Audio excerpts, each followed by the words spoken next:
America যত শক্তিশালী হোক না কেন, আজকে ঢাকার সকল সিস্টেম যত উন্নত হোক না কেন, প্রযুক্তি ব্যবস্থা, প্রতিরক্ষা ব্যবস্থা যত উন্নত হোক না কেন, শেষ পরিচয় হচ্ছে এত উন্নতির পরও তারা কি আল্লাহর সৃষ্টিজীব।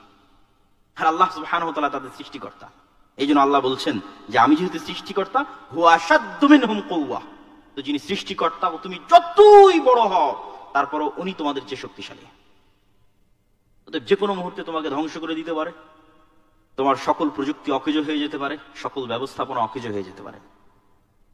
লা হাওলা ওয়ালা কুওয়াতা ইল্লা বিল্লাহিল আলিয়্যিল আযীম, নেই কোনো শক্তি, নেই কোনো ক্ষমতা আল্লাহর শক্তি ছাড়া, আল্লাহর ক্ষমতা ছাড়া।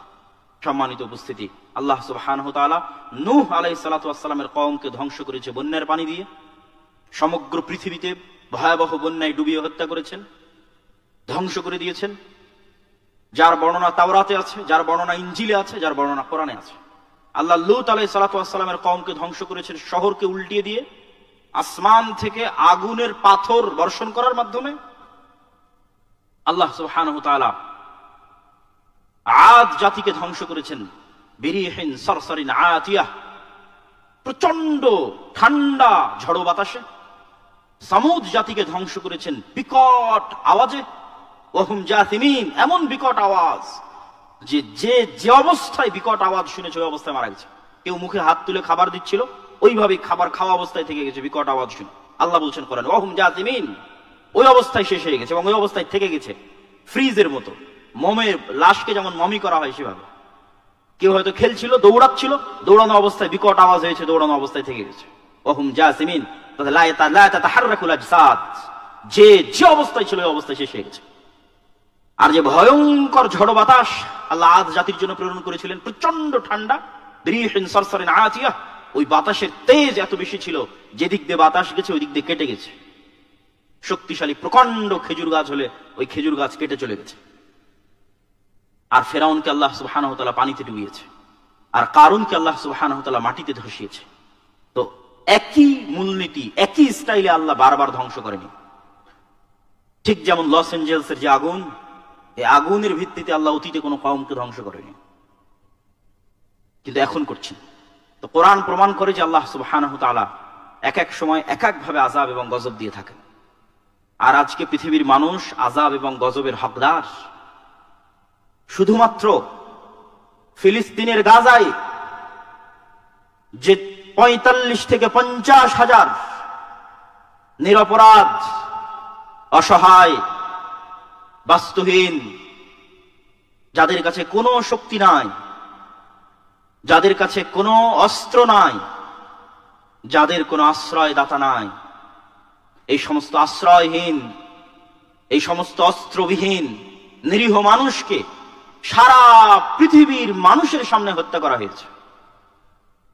TikTok, YouTube, Twitter, Facebook, Instagram, সকল সংবাদ মাধ্যম, লাইভ টিভি ব্রডকাস্টিং, এগুলো সব কিছুর সামনে, পৃথিবীর সকল দেশের রাষ্ট্রনেতাদের চোখের সামনে, পৃথিবীর সকল মানুষের চোখের সামনে লাইভ হত্যা করা হয়েছে। অতএব শুধু লস এঞ্জেলস নয়, সারা পৃথিবীও যদি আগুনে জ্বলে যায় তো সারা পৃথিবী আগুনে জ্বলে যাওয়ার হকদার, কেননা তারা সামর্থ্য থাকার পরও গাজার মানুষদের বাঁচাতে যায়নি, তারা শক্তি থাকার পরও ইসরায়েলকে থামাতে যায়নি। সম্মানিত উপস্থিতি, ফিরে যাচ্ছে আবারও আলোচনা পর্বে। এ পর্বে আলোচনা নিয়ে মঞ্চে আসবেন উদীয়মান তরুণ গবেষক, লাখো মানুষের প্রিয় ভাজন, হাজারো শিক্ষার্থীর অনুপ্রেরণা, বহু সুপ্ত প্রতিভার অধিকারী এবং আদ-দাওয়া ইলাল্লাহ এর সম্মানিত পরিচালক ফদিলাতুশ শেখ আব্দুল্লাহ বিন আব্দুর রাজ্জাক হাফিজাহুল্লাহু ওয়া রাআহ। সম্মানিত আলোচকের আলোচ্য বিষয় কোরআন ও সুন্নাহর আলোকে কল্যাণমুখী মুসলিম রাষ্ট্রের ভিত্তি। ফালিয়াতাফাদ্দাল মাশকুরা। ওয়া আলাইকুম ওয়া রাহমাতুল্লাহি ওয়া বারাকাতুহু। আলহামদুলিল্লাহ ওয়াহদাহু ওয়াসসালাতু ওয়াসসালামু আলা মান লা নাবিয়্যা বা'দাহু। দীর্ঘক্ষণ যাবত আপনারা আলোচনা শুনছেন এই জন্য আমি আমার আলোচনা দীর্ঘায়িত করতে চাই না। শুরুতেই প্রশংসা আদায় করছি আল্লাহ সুবহানাহু ওয়া তাআলার, সকলেই বলি আলহামদুলিল্লাহ। দরুদ ও সালাম বর্ষিত হোক পৃথিবীর সর্বশেষ ও সর্বশ্রেষ্ঠ রাসূল আহমদ মুহাম্মদ মুস্তাফা সাল্লাল্লাহু আলাইহি ওয়াসাল্লামের প্রতি। যদিও আমার বিষয়বস্তু দেওয়া আছে কল্যাণমূলক ইসলামী রাষ্ট্রের ভিত্তি, তবে তার আগে চলমান সমসাময়িক একটি বিষয়ে দুই একটি পবিত্র কোরআনের আয়াত তুলে ধরতে চাই, তারপরে আমার বিষয়ের দিকে প্রবেশ করব ইনশাআল্লাহ। আপনারা দেখছেন যে আমেরিকার মতো একটি শক্তিশালী রাষ্ট্রের সবচেয়ে উন্নত শহরগুলোর একটি গত 10 দিন যাবৎ ভয়ঙ্কর ভয়াবহ আগুনের দাবানলে জ্বলছে, এবং পৃথিবীর সকল উন্নত প্রযুক্তি যা ফায়ার সার্ভিসের জগতে থাকা সম্ভব তার সবকিছু ব্যবহার করার পরেও সেটিকে কন্ট্রোল করা যাচ্ছে না।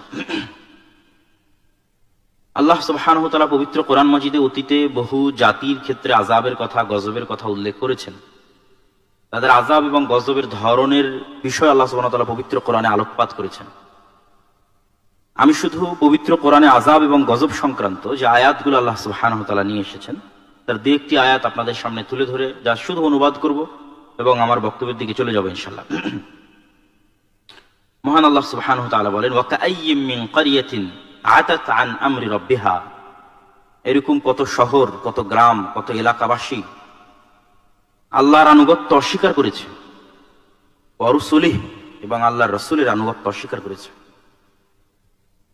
ফাহাসাবনাহা হিসাবান শাদীদা ওয়া আযাবনাহা আযাবান নুকরা, তাদেরকে আমি ভয়ঙ্কর শাস্তি ও কঠোর পাকড়াও করেছি। ফাযাকাত ওয়াবালা আমরিহা, তাদের যে গুনাহ, যে অন্যায়, এটির শাস্তি, এটির রেজাল্ট তারা পেয়ে গেছে। আর এক আয়াতে আল্লাহ সুবহানাহু ওয়া তাআলা বলেন, ওয়া কাম আহলাকনা মিন ক্বরিয়াতিন, এরকম কত শহর, কত এলাকা, কত গ্রামকে আমি আল্লাহ ধ্বংস করে দিয়েছি। বাতিরত মাঈশাতাহা, যাদের উন্নত লাইফস্টাইল তাদেরকে অহংকারী করে তুলেছিল। মাঈশাহ, জীবন যাপনের স্টাইল, জীবন যাপনের ধরন, সভ্যতা,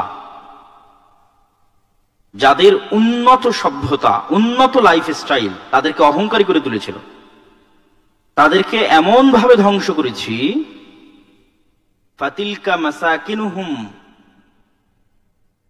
লাম তুসকান মিন বা'দিহিম ইল্লা কালিলা, তাদের যে থাকার জায়গাগুলো, উন্নত বসবাসের জায়গাগুলো, ভিআইপি প্লেসগুলো, যেমন ঢাকার মধ্যে যদি আমরা ধরি গুলশান, বনানী, ধানমন্ডি, উত্তরা,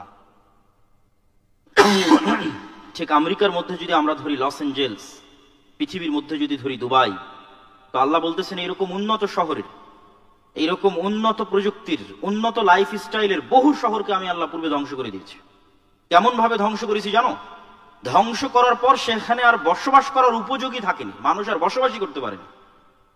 যেখানে গুলশান, বনানী, উত্তরাতে একটা ফ্ল্যাট কেনার জন্য মানুষ পাগল হয়ে থাকে, দুবাইয়ে একটা বাড়ি ক্রয়ের জন্য পাগল হয়ে থাকে, লস এঞ্জেলস একটা ফ্ল্যাট এবং বাড়ির জন্য পাগল হয়ে থাকে, তো এরকম বহু শহরকে আমি অতীতে এমন ভাবে ধ্বংস করেছি যে এই সমস্ত ভ্যালুয়েবল ভিআইপি প্লেস গুলো আর বসবাসের উপযোগী থাকেনি। আল্লাহ সুবহানাহু ওয়া তাআলা বলছেন যে আল্লাহ অতীতে এরকম করেছেন। ওয়া কাম মিন ক্বরিয়াতিন আহলাকনাহা ফাজাআহা বা'সুনা বায়াতান, আমি কত শহর এভাবে ধ্বংস করেছি যখন ওই শহরবাসী নিশ্চিন্ত মনে ঘুমন্ত ছিল অথবা দুশ্চিন্তা মুক্ত অবস্থায় দুপুরের পর বিশ্রাম নিচ্ছিল। আল্লাহ সুবহানাহু ওয়া তাআলা এগুলোর ধ্বংসের ধরনও আল্লাহ সুবহানাহু ওয়া তাআলা উল্লেখ করেছেন এবং কেন ধ্বংস করেছেন তা উল্লেখ করেছেন। ফাকুল্লান আখাযনা বিযামবিহি, আমি অতীতে যত শহর, বন্দর, নগর ধ্বংস করে দিয়েছি তার প্রত্যেকটা ধ্বংস করেছি পাপের কারণে। ফাকুল্লান আখাযনা বিযামবিহি, প্রত্যেকটাই ধ্বংস করেছি পাপের কারণে। ফামিনহুম মান আরসালনা আলাইহি হাসিবা, কাউকে ধ্বংস করেছি প্রচন্ড ঝড়ো বাতাসে। ওয়ামিনহুম মান আখাযাতহু সাইহা, কাউকে ধ্বংস করেছি বিকট আওয়াজে। ওয়ামিনহুম মান খাসাফনা বিহিল আরজ, কাউকে ধ্বংস করেছি মাটিতে ধসিয়ে দিয়ে। অমিনহুম মান আগরাকনা, কাউকে ধ্বংস করেছি পানিতে ডুবিয়ে।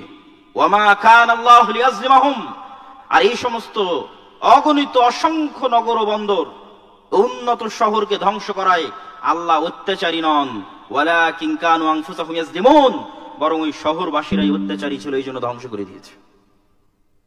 সম্মানিত উপস্থিতি, আল্লাহ সুবহানাহু ওয়া তাআলার আযাব, আল্লাহ সুবহানাহু ওয়া তাআলার গজব যে কোনো সময় যে কোনো মুহূর্তে চলে আসতে পারে। যেমন আল্লাহ সুবহানাহু ওয়া তাআলা বলেন, এই আযাব এবং গজবের বর্ণনা দিতে কি আল্লাহ সুবহানাহু ওয়া তাআলা বলেন, আফা আমিনা আহলুল কুরা আন ইয়াতিয়াহুম বাসুনা। আজকের যুগের এই উন্নত বিশ্বে, উন্নত প্রযুক্তির যুগে মানুষ কি নিজেকে নিরাপদ মনে করে নিয়েছে? আফা আমিনা আহলুল কুরা, ঢাকাবাসী কি তাদেরকে নিরাপদ মনে করে নিয়েছে? দুবাইয়ের অধিবাসীরা, সিঙ্গাপুরের অধিবাসীরা তাদেরকে কি নিরাপদ মনে করে নিয়েছে? ক্যালিফোর্নিয়া, নিউ ইয়র্ক, ওয়াশিংটন, লন্ডনের অধিবাসীরা তাদেরকে কি নিরাপদ মনে করে নিয়েছে? আফা আমিনা আহলুল কুরা আন ইয়াতিয়াহুম বাসুনা, যে আমি আল্লাহ, আমার আযাব তাদের উপর আসবে না, এমত অবস্থায় যে তারা ঘুমন্ত, এমত অবস্থায় যে তারা দিনের বেলায় খেল তামাশায় মত্ত, এই বিষয়ে কি তারা নিরাপদ? কিন্তু দুঃখজনক হলেও সত্য, আজকে কিন্তু আমরা আধুনিক প্রযুক্তির কারণে, সকল সুযোগ সুবিধা হাতের মুঠোয় থাকার কারণে, কখন বৃষ্টি হবে তাও আবহাওয়া অফিস বলে দিচ্ছে, কখন ঝড় হবে তাও বলে দিচ্ছে, এবং সকল বৃষ্টি থেকে বাঁচার জন্য, ঝড় থেকে বাঁচার জন্য আশ্রয় কেন্দ্র আছে, পুনর্বাসন কেন্দ্র আছে, আগুন লাগলে ফায়ার সার্ভিস আছে। এগুলো সকল উন্নত ব্যবস্থাপনা থাকার কারণে আমরা নিশ্চিন্ত হয়ে গেছি যে আর হয়তো আল্লাহর আযাব এবং গজব আসতে পারে না। নূহ আলাইহিস সালামের ঘটনা ওই হয়তো হয়ে গেছে শেষ, লূত আলাইহিস সালামের ঘটনা হয়তো হয়ে গেছে শেষ, পৃথিবীতে হয়তো আর আল্লাহর আযাব এবং গজব আসবে না। ওটি আল্লাহ কোরআনের আয়াতে বলছেন, আফা আমিনা আহলুল কুরা, আমি তো আগেই অসংখ্য উন্নত প্রযুক্তির শহরকে ধ্বংস করে দিয়েছি, অসংখ্য ভিআইপি শহরকে ধ্বংস করে দিয়েছি, যেখানে আর বসবাসীর উপযোগী রাখিনি। তো আজকের যুগের মানুষেরাও যেন নিজেকে নিরাপদ মনে না করে, এবং আজকের যুগের মানুষেরাও যে নিরাপদ নয় এ সম্পর্কে আল্লাহ সুবহানাহু ওয়া তাআলার, আমি বেশি বলবো না, শুধু আদ জাতিকে লক্ষ্য করে, আদ জাতি আল্লাহ সুবহানাহু ওয়া তাআলাকে লক্ষ্য করে যে উত্তর দিয়েছিল, এবং আল্লাহ সুবহানাহু ওয়া তাআলা আদ জাতিকে লক্ষ্য করে যে উত্তর দিয়েছিলেন, ফাআম্মা আদুন ফাস্তাকবারু ফিল আরজ। আর শুনে রাখো, আদ সম্প্রদায়ের কথা, যারা পৃথিবীতে অহংকার বশত চলতো, অকালু, আর আদ সম্প্রদায় বলতো, মান আশাদ্দু মিন্না কুওয়া, হে হুদ, তুমি আমাদেরকে, হুদ আলাইহিস সালাতু ওয়াস সালাম, তুমি আমাদেরকে আযাবের ভয় দেখাও, আল্লাহর গজবের ভয় দেখাও। মান আশাদ্দু মিন্না কুওয়া, আজকের পৃথিবীতে আমাদের চেয়ে শক্তিশালী কে আছে? তুমি আমাদেরকে আযাবের ভয় দেখাও, গজবের ভয় দেখাও। মান আশাদ্দু মিন্না কুওয়া, আমাদের চেয়ে শক্তিশালী আজকের পৃথিবীতে কে আছে? আমেরিকা বলতে পারে, ইসরায়েল বলতে পারে, মান আশাদ্দু মিন্না কুওয়া, আজকের পৃথিবীতে আমাদের চেয়ে শক্তিশালী কে আছে? আল্লাহ সুবহানাহু ওয়া তাআলা আদ জাতিকে লক্ষ্য করে উত্তর দিচ্ছেন, আওয়ালাম ইয়ারাউ আন্নাল্লাহা আল্লাযী খালাকাহুম হুয়া আশাদ্দু মিনহুম কুওয়া। হে আদ সম্প্রদায়, সামুদ সম্প্রদায়, তোমরা শক্তিতে, সভ্যতায়, প্রযুক্তিতে যত উন্নত, যত শক্তিশালী হও না কেন, তোমাদের এত উন্নত, এত শক্তিশালী হওয়ার পরও তোমাদের সৃষ্টিকর্তা আল্লাহ, তিনি তোমাদের চেয়েও শক্তিশালী। কেন? তিনি তোমাদের সৃষ্টিকর্তা।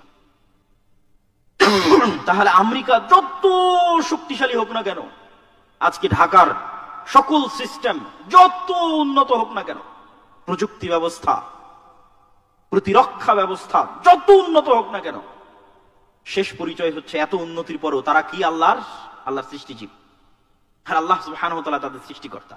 এই জন্য আল্লাহ বলছেন যে আমি যেহেতু সৃষ্টিকর্তা, হুয়া আশাদ্দু মিনহুম কুওয়া, তো যিনি সৃষ্টিকর্তা, তুমি যতই বড় হও তারপরও উনি তোমাদের চেয়ে শক্তিশালী। অতএব যে কোনো মুহূর্তে তোমাকে ধ্বংস করে দিতে পারে, তোমার সকল প্রযুক্তি অকেজ হয়ে যেতে পারে, সকল ব্যবস্থাপনা অকেজ হয়ে যেতে পারে। লা হাওলা ওয়ালা কুওয়াতা ইল্লা বিল্লাহিল আলিয়্যিল আযীম, নেই কোনো শক্তি, নেই কোনো ক্ষমতা আল্লাহর শক্তি ছাড়া, আল্লাহর ক্ষমতা ছাড়া।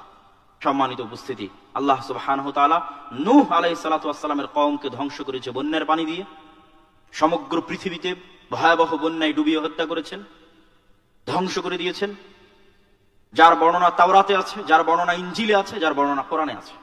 আল্লাহ লূত আলাইহিস সালাতু ওয়াস সালামের কওমকে ধ্বংস করেছেন শহরকে উল্টিয়ে দিয়ে, আসমান থেকে আগুনের পাথর বর্ষণ করার মাধ্যমে। আল্লাহ সুবহানাহু ওয়া তাআলা আদ জাতিকে ধ্বংস করেছেন বিরিহিন সরসরিন আতিয়াহ, প্রচন্ড ঠান্ডা ঝড়ো বাতাসে। সামুদ জাতিকে ধ্বংস করেছেন বিকট আওয়াজে, ওহুম জাসিমিন, এমন বিকট আওয়াজ যে যে যে অবস্থায় বিকট আওয়াজ শুনেছে ওই অবস্থায় মারা গেছে। কেউ মুখে হাত তুলে খাবার দিচ্ছিল, ওইভাবে খাবার খাওয়া অবস্থায় থেকে গেছে বিকট আওয়াজ শুনে। আল্লাহ বলছেন কোরআনে, ওহুম জাসিমিন, ওই অবস্থায় শেষ হয়ে গেছে এবং ওই অবস্থায় থেকে গেছে ফ্রিজের মতো। মমের লাশকে যেমন মমি করা হয় সেভাবে। কেউ হয়তো খেলছিল, দৌড়াচ্ছিল, দৌড়ানো অবস্থায় বিকট আওয়াজ হয়েছে, দৌড়ানো অবস্থায় থেকে গেছে। ওহুম জাসিমিন, যে যে অবস্থায় ছিল ওই অবস্থায় শেষ হয়ে গেছে। আর যে ভয়ঙ্কর ঝড় বাতাস আল্লাহ আদ জাতির জন্য প্রেরণ করেছিলেন, প্রচন্ড ঠান্ডা, রিহিন সরসরিন আতিয়াহ, ওই বাতাসের তেজ এত বেশি ছিল যেদিক দিয়ে বাতাস গেছে ওই দিক দিয়ে কেটে গেছে। শক্তিশালী প্রকাণ্ড খেজুর গাছ হলে ওই খেজুর গাছ কেটে চলে গেছে। আর ফেরাউনকে আল্লাহ সুবহানাহু ওয়া তাআলা পানিতে ডুবিয়েছে, আর কারুনকে আল্লাহ সুবহানাহু ওয়া তাআলা মাটিতে ধসিয়েছে। তো একই মূলনীতি, একই স্টাইলে আল্লাহ বারবার ধ্বংস করেনি। ঠিক যেমন লস এঞ্জেলসের যে আগুন, এই আগুনের ভিত্তিতে আল্লাহ অতীতে কোনো কওমকে ধ্বংস করেনি, কিন্তু এখন করছেন। তো কোরআন প্রমাণ করে যে আল্লাহ সুবহানাহু ওয়া তাআলা এক এক সময় এক এক ভাবে আযাব এবং গজব দিয়ে থাকেন। আর আজকে পৃথিবীর মানুষ আযাব এবং গজবের হকদার। শুধুমাত্র ফিলিস্তিনের গাজায় যে ৪৫ থেকে ৫০ হাজার নিরপরাধ, অসহায়, বাস্তুহীন, যাদের কাছে কোনো শক্তি নাই, যাদের কাছে কোনো অস্ত্র নাই, যাদের কোনো আশ্রয়দাতা নাই, এই সমস্ত আশ্রয়হীন, এই সমস্ত অস্ত্রবিহীন নিরীহ মানুষকে সারা পৃথিবীর মানুষের সামনে হত্যা করা হয়েছে।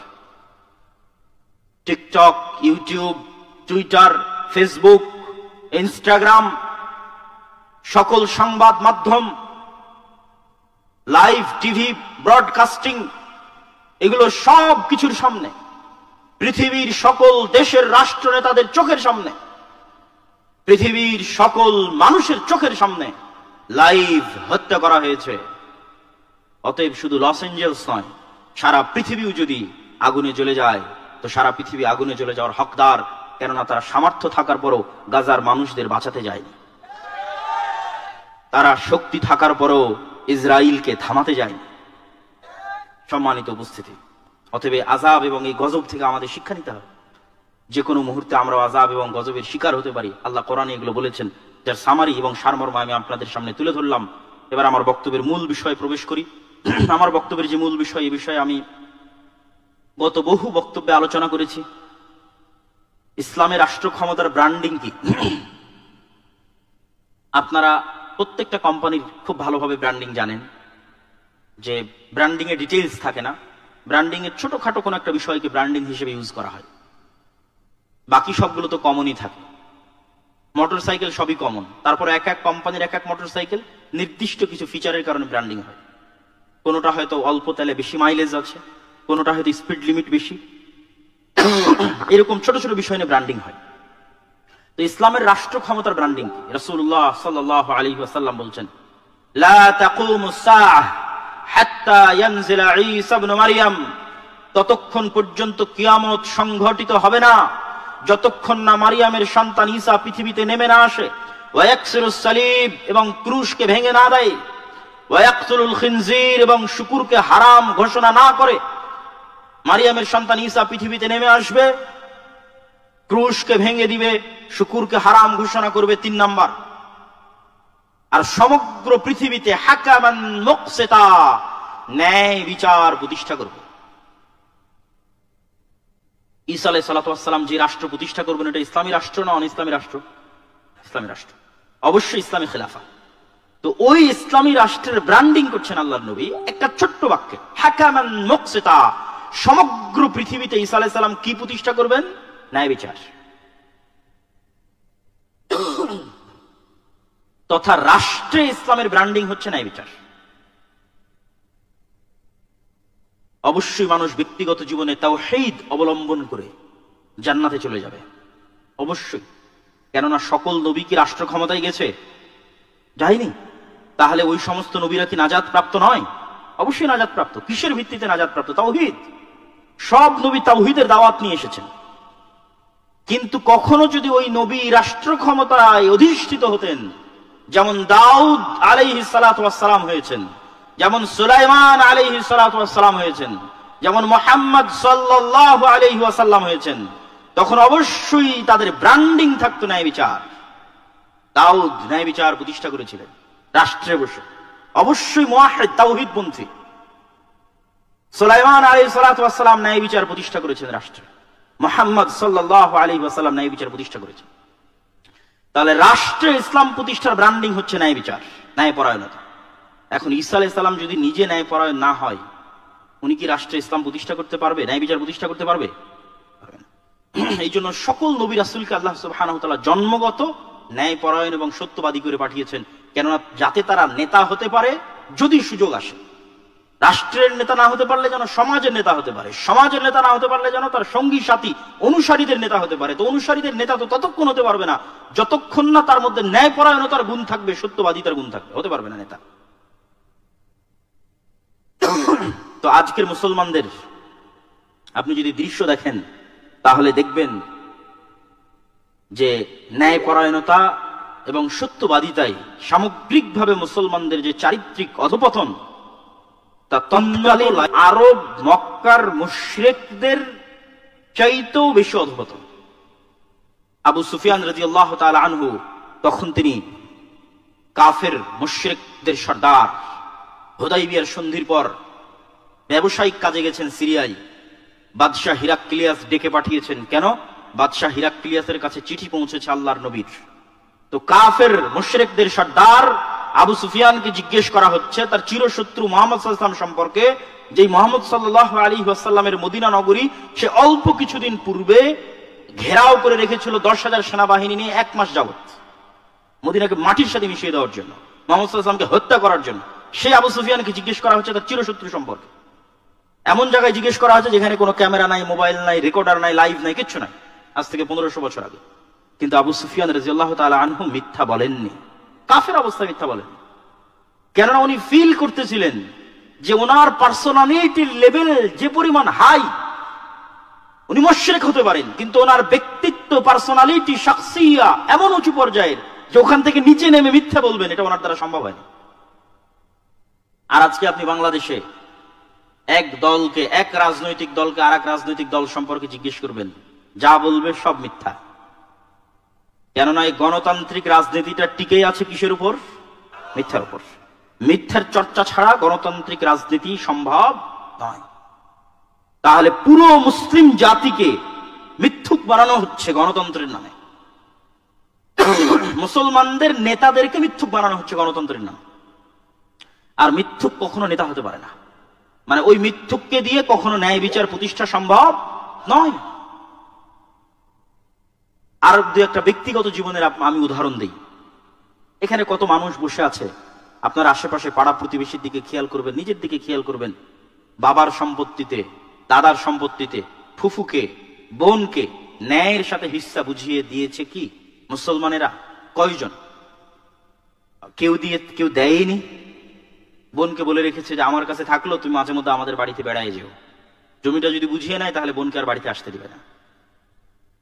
কালচার তৈরি করে রেখেছে, অপসংস্কৃতি। আবার কেউ কি করেছে, হ্যাঁ ঠিক আছে বোনকে দিয়েছে, কিন্তু যেটা একদম বিলে সেটা বোনকে দিয়েছে, আর যেটা গুলশানে উত্তরায় ওটা নিজে নিয়েছে। তো আপনি কি মনে করেন এটি ন্যায় হয়েছে না অন্যায় হয়েছে? অন্যায় হয়েছে। তাহলে এই ব্যক্তি যে তার বোনের প্রতি ন্যায় করতে পারেনি, তাকে যদি রাষ্ট্র ক্ষমতা দেওয়া হয় তাহলে গত 16 বছর যা দুর্নীতি হয়েছে তার চেয়ে বেশি দুর্নীতি করবে। আজকে বোনের কাছে পেয়েছে, বোনের কাছে করে নিয়েছে, কাল রাষ্ট্র ক্ষমতায় গেলে সবার কাছে করবে। ফেসবুকে, ইউটিউবে সবাই গালি দিতে পারতেছে বিভিন্ন জনকে, অমুক দুর্নীতিবাজ এত টাকা পাচার করেছে, কিন্তু সে বাস্তব জীবনে কতটা ন্যায় পরায়ণ।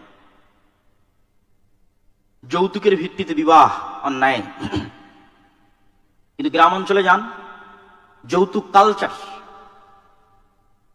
অথচ যৌতুক মেয়ের পিতা এবং মেয়ের প্রতি অন্যায়।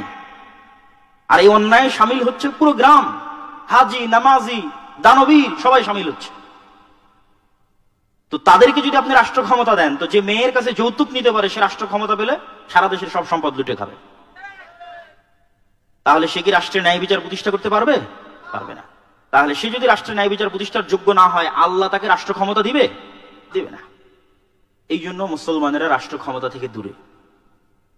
আমি ইউরোপে গেছি, ইংল্যান্ডে গেছি, মুসলমানেরা কি পরিমাণ মিথ্যা বলে সেটা আমি সেখানে দেখে এসেছি, বাংলাদেশেও দেখছি এখনো। মুসলমানে তো বলেই, ইউরোপ, ইংল্যান্ড, আমেরিকায় খ্রিস্টান এবং ইহুদিদের সাথে মুসলমানেরা মিথ্যা বলে দেধারসে 2টা টাকা বেশি পাওয়ার জন্য মিথ্যা বলে। অথচ সে বলতেছে আমি লা ইলাহা ইল্লাল্লাহ পাঠ করি, আমি মুসলমান, নামাজ পড়ি, দান করি, কিন্তু পুরো জীবনটা মিথ্যার উপর। এই গত ভোটের সময় দেখলাম রূপগঞ্জে যত এমপি প্রার্থী আছে সবার থেকে মানুষ টাকা নিয়েছে আর সবাইকে বলেছে ওকে ভোট দিবে। তার মানে পুরো একটা জাতি মিথ্যুক, পুরো একটা জাতি দুর্নীতিগ্রস্ত, দুর্নীতিবাজ। এই জন্য আমার লজ্জা হয়, আমার অপমান হয় যখন ভিডিওতে দেখি যে কেউ বলে যে আমি প্রশ্ন ফাঁসের টাকা আল্লাহর রাস্তায় দান করেছি। তখন আমার কাছে কষ্ট লাগে যে আমরা মানুষকে ইসলাম বুঝাতে পারিনি। মানুষকে ইসলাম বুঝালাম যে মানুষ প্রশ্ন ফাঁসের টাকা আল্লাহর রাস্তায় দান করার কথা গর্বের সাথে বলছে। কি ইসলাম বুঝালাম মানুষকে? রাসূলুল্লাহ সাল্লাল্লাহু আলাইহি ওয়াসাল্লাম বলেন, 3টা বৈশিষ্ট্য যদি কারো মধ্যে থাকে, মুনাফিকান খালিসা, স্পষ্ট মুনাফিক, ইদা হাদ্দাসা কাযাবা, কথা বললে মিথ্যা বলে, ওয়াদা করলে ভঙ্গ করে, দায়িত্ব প্রাপ্ত হলে আমানতের খেয়ানত করে। এগুলো সব দায়িত্ব। এখনই জামশেদ ভাই বলছিলেন মিডিয়ার কথা, যে মিডিয়ার লোকেরা এক এক বক্তার সাথে আর এক বক্তার ছবি জুড়ে দিয়ে যে থাম্বনেল দেয়, এইটা আমানতের খেয়ানত, মুনাফিক।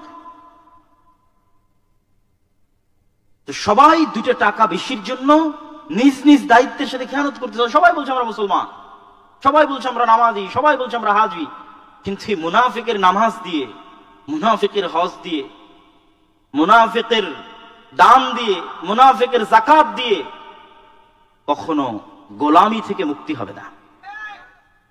গোলামি থেকে মুক্তি পেতে চাইলে রাসূল সাল্লাল্লাহু আলাইহি ওয়াসাল্লামের মতো সালাত, আবু বকর ওমরের মতো সালাত, তাদের মতো সিয়াম, তাদের মতো হজ, তাদের মতো যাকাত লাগবে।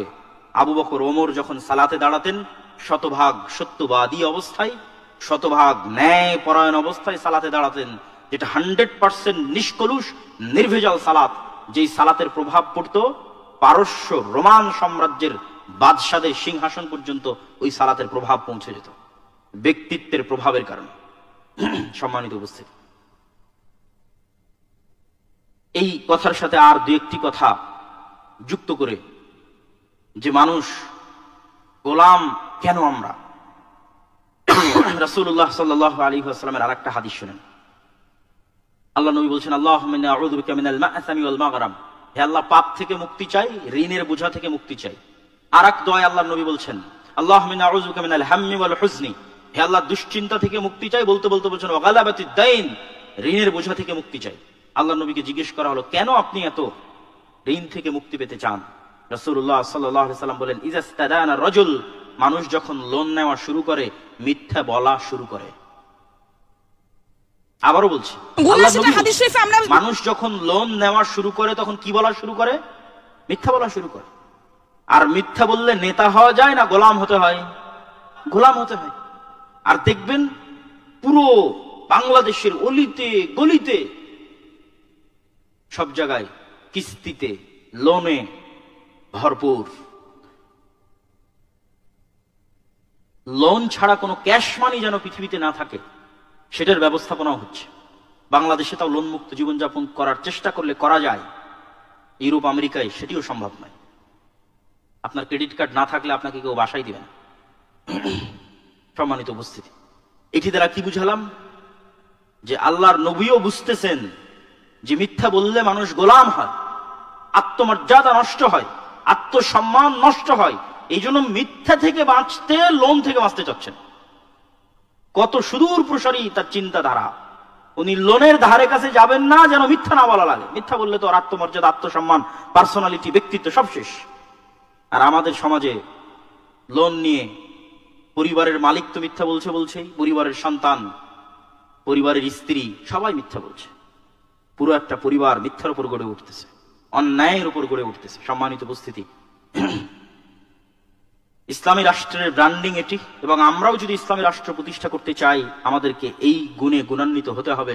আল্লাহ আমাদের তৌফিক দান করুক, আল্লাহুম্মা আমিন। 2 নাম্বার পয়েন্ট, আমরা ইসলামী রাষ্ট্র প্রতিষ্ঠা করতে ব্যর্থ হচ্ছি তার আরেকটি বড় কারণ, আমাদের নিজেদের নবীর সুন্নাতের উপর, আমাদের নিজের দিনের উপর আমাদের কনফিডেন্স নাই, আত্মবিশ্বাস নাই। আমি বেশি উদাহরণ দিব না, 2-1টা উদাহরণ দিই যে আত্মবিশ্বাস যে নাই। 1947 ভারত প্রতিষ্ঠা হয়েছে ধর্মনিরপেক্ষ মতবাদের উপর, সেকুলারিজমের উপর। আর 1947 পাকিস্তান বাংলাদেশ প্রতিষ্ঠা হয়েছে ইসলামের উপর। আজ সেই ভারত 70 বছর পর কট্টর হিন্দুত্ববাদকে রাষ্ট্রে প্রতিষ্ঠা করেছে। আর আজ 70 বছর পর বাংলাদেশ এবং পাকিস্তান পাল্লা দিয়ে সেকুলার হওয়ার চেষ্টা করছে। সংবিধান রচনা করবে, তার মধ্যে ইসলাম আর আল্লাহর নামটা দিতেও ভয় পায়। আবার এই প্রজন্মই Facebook, YouTube, TikTok, Instagram, Twitter এগুলো থেকে বড় বড় লেকচার দেয়, ভারতের এরা তো গোমূত্র সেবনকারী। গোমূত্র সেবন করা ভ্রান্ত কাজ, কিন্তু গোমূত্র সেবনের মতো ভ্রান্ত কাজের উপর কতটা তার কনফিডেন্স আছে? তুমি যে উম্মতে মুহাম্মাদি, তোমার নবীর সুন্নাতের উপর তোমার কতটা কনফিডেন্স আছে? তাহলে সাহসী কে? সাহসী তো ভারতের হিন্দুরাই সাহসী। তুমি যদি বলো আমরা সাহসী, তাহলে তুমি তোমার নবীর সুন্নাতের উপর কঠোর হও এবং ওপেন তোমার নবীর সুন্নাতের কথা বলো, রাষ্ট্রে ইসলামের কথা বলো। কেন ইসলামের কথা বলতে 10 বার বামে 10 বার ডানে তাকাতে হবে? কে জানি আমাকে টেররিস্ট বলে, জঙ্গি বলে। কেন? কেন দাড়ি রাখলে নিজের মধ্যে হেজিটেশন কাজ করবে যে সমাজের মানুষ কি বলবে, চাকরি হবে না, বিয়ে হবে না, মানুষ জঙ্গি বলবে, টেররিস্ট বলবে? কেন? তাহলে তোমরা ভীরু কাপুরুষ, নিজের নবীর দিনের উপর কনফিডেন্স নাই। তুমি যাও ইহুদিদের দেখো, লন্ডনে বসবাসরত কয়জন মুসলমানের মুখে দাঁড়িয়ে আছে, আর লন্ডনে বসবাসরত কয়জন ইহুদির মুখে দাঁড়িয়ে আছে, আমাকে পার্সেন্টেজ দাও। ইহুদিরা ভ্রান্ত, শুধু ভ্রান্ত না, অভিশপ্ত। কিন্তু তার ভ্রান্তির উপর তার বিশ্বাস, তার আস্থা অবিচল। আমাদের এমন একটা প্রজন্ম লাগবে যেই প্রজন্ম সত্যবাদী এবং ন্যায়পরায়ণ, এই 2টা গুণে কোনো কম্প্রোমাইজ করবে না। 2, ইসলামের আদর্শের উপর হবে কট্টর, ওপেন। 3, যতগুলো তাগুতি তন্ত্রমন্ত্র আছে, এই তাগুতি তন্ত্রমন্ত্র দিয়ে ইসলাম প্রতিষ্ঠার চেষ্টা করবে না। কেন? এটা ইব্রাহিম আলাইহিস সালামের আদর্শ। ইব্রাহিম আলাইহিস সালাম বলেছেন কাফারনা বিকুম, আমি কাফের। কিসের কাফের? তোমাদের মূর্তির কাফের, যে মূর্তিগুলোর তোমরা পূজা করো। যতক্ষণ আপনি নিজেকে পৃথিবীতে চলমান তাগুতের কাফের ঘোষণা না করতে পারবেন, ততক্ষণ আপনার ঈমান পূর্ণ হবে না। এই তন্ত্র মন্ত্রগুলোর জন্মই হয়েছে এই জন্য যেন ইসলাম কোনোদিন রাষ্ট্র ক্ষমতায় না যায়, এই জন্যই জন্ম হয়েছে। আপনি তন্ত্র মন্ত্রগুলোর সাথে আপোষ করে বিকৃত ইসলাম, শিরক যুক্ত ইসলাম, বেদাত যুক্ত ইসলাম, কম্প্রোমাইজিং ইসলাম, সেকুলার ইসলাম রাষ্ট্রে প্রতিষ্ঠা করতে পারেন, কখনোই এই তন্ত্র মন্ত্রগুলো দিয়ে অবিকৃত পূর্ণাঙ্গ ইসলাম রাষ্ট্র ক্ষমতায় প্রতিষ্ঠা করা কোনো কালে সম্ভব নয়। ইসলামকে পূর্ণাঙ্গ অবস্থায় উইথ ফুল পাওয়ার রাষ্ট্র ক্ষমতায় নিয়ে যেতে হলে আগে তাগুতকে পরিপূর্ণরূপে অস্বীকার করতে হবে, তাগুতের কাফের হতে হবে, এবং নিজের নবীর দিনের উপর, নবীর আদর্শের উপর পূর্ণ আস্থা এবং বিশ্বাস থাকতে হবে, কোনো কম্প্রোমাইজ করা যাবে না। আর সত্যবাদিতা এবং ন্যায়পরায়ণতায় কোনো কম্প্রোমাইজ হবে না, না হলে নেতা হওয়া যাবে না। সত্যবাদিতা ন্যায়পরায়ণতা ছাড় দিলে মাফটাপ নিয়ে জান্নাত যাওয়া যেতে পারে, আল্লাহ ক্ষমা করে দিলে, মানুষ ক্ষমা করে দিলে জান্নাত চলে যেতে পারে, কিন্তু নেতা হতে পারবে না। যদি বলে আমি নেতা হব, মিথ্যা বলা যাবে না। যদি বলে নেতৃত্ব দিব, আল্লাহ আমাকে আমাদের মুসলমানদের নেতা বানাও, তাদের হাতে পৃথিবীর নেতৃত্ব দাও, দেশের নেতৃত্ব দাও, তাহলে মুসলমানদের এটার যোগ্য হতে হবে। কি মুসলমান, সাধারণ মুসলমানদের কথা কি বলবো? আপনি আলেম ওলামাদের কাছে যান, মসজিদ মাদ্রাসায় যান, ইসলামী দলে যান, ইসলামী দলের আমির ওই কর্মীকেই পদ দিয়ে রেখেছে যে বেশি চামচামি করে, আর ওই কর্মীকে পদ দেয়নি, পারলে বের করে দিবে যে বেশি পরিশ্রম করে কাজ করে। তাহলে ন্যায়পরায়ণতা নাই। যে তার দলে ন্যায় প্রতিষ্ঠা করতে পারেন, রাষ্ট্রে কি ন্যায় প্রতিষ্ঠা করবে? আপনি ইসলামী দল, সংগঠন, মসজিদ মাদ্রাসায় যত গন্ডগোল আছে, প্রত্যেকটা বিভেদের মধ্যে গিয়ে দেখেন ন্যায় নাই, এই জন্য বিভেদ চলতেছে। তাবলিগ জামাতের মধ্যে 2টা গ্রুপ, আকীদা মাসলা মাসাইল পরে, আপনি আরো ভিতরে ঢুকেন, আরো ভিতরে ঢুকেন, দেখবেন ন্যায় নাই, ন্যায় হারিয়ে গেছে, ন্যায় পরায়ণতা প্রতিষ্ঠা করতে পারা যায়। ফলত মুসলমানেরা গোলাম আছে, মুসলমানেরা নেতা হতে পারছে না, আল্লাহ মুসলমানদেরকে নেতা বানাচ্ছেন না। আল্লাহ সুবহানাহু ওয়া তাআলা আমাদেরকে এই গুণগুলো সংশোধন করতো, গোলামি থেকে মুক্তি দিয়ে নেতৃত্বের আসনে যাওয়ার তৌফিক দান করুক, আল্লাহুম্মা আমিন। আগামী 13 ও 14 ফেব্রুয়ারি আপনাদের এখান থেকে খুবই কাছে আন্তর্জাতিক বাণিজ্য মেলায় তো সবাই যাচ্ছেন। তো আন্তর্জাতিক বাণিজ্য মেলার পাশেই আল জামিয়া সালাফিয়া রূপগঞ্জ নারায়ণগঞ্জে পাকিস্তান, ভারত, বাংলাদেশ, সৌদি আরব সব দেশের আলেম ওলামারা থাকবেন। 13-14 ফেব্রুয়ারি আজকের যে শায়েখগণ আছেন তারাও উপস্থিত থাকবেন। আপনাদের অংশগ্রহণের উদাত্ত আহ্বান থাকলো, বলেন ইনশাআল্লাহ। পাশাপাশি দাওয়া ইলাল্লাহ এবং মাসিক আল ইতিসাম সমসাময়িক সকল বিষয় মাসিক আল ইতিসামে লেখনী পাবেন। আমি নিজেও লিখি। মাসিক আল ইতিসামের অধ্যয়নের উদাত্ত আহ্বান জানিয়ে আজকের সংক্ষিপ্ত বক্তব্য এখানেই শেষ করছি। ওয়াখির দাওয়ানা আনিল হামদুলিল্লাহি রাব্বিল আলামিন। আসসালামু আলাইকুম ওয়া রাহমাতুল্লাহি ওয়া বারাকাতুহু।